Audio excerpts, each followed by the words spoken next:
So I'd say that's the number two most common. Then number three that comes to mind is that people have owned their property for a long time and have a wonderful piece of property, but they don't know anything about all the rules and regulations that have changed over the last 5 years, 10 years, 20 years. And that wonderful property they have has all of a sudden over the years been impacted by rules and regulations like stream buffers, wetland buffers, and easements or zoning changes.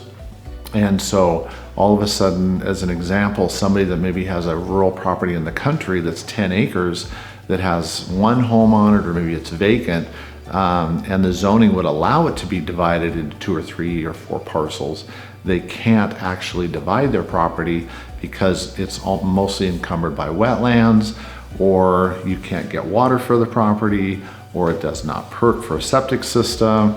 So there's just many things that prevent someone from dividing or developing their property. Therefore, they have to sell it as one home site, one single family building site. Then another one, similar situation, is in the city. The family's owned a large piece of property and it's gotten annexed into the city.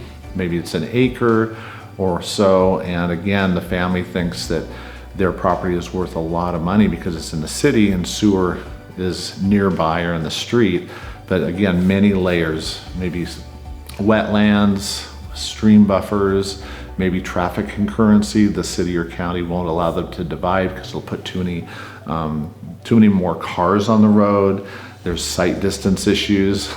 And then one of the biggest ones that is that the property cannot hold as many new homes when developed as the property's owner's expectations are.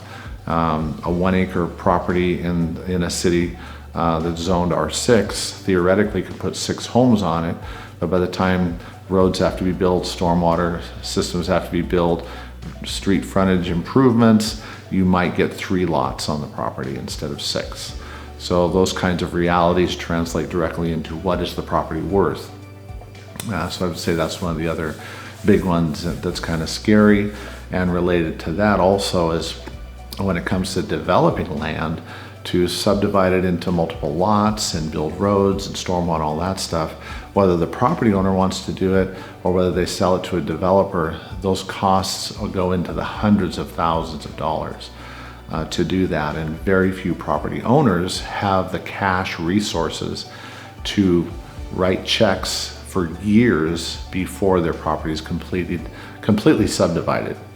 So that gives lots of opportunity to kind of educate property owners on what it's going to take, how long it's going to take, and how much it's going to cost to get their property from where it is today to where a developer would take it or whether they might take it there.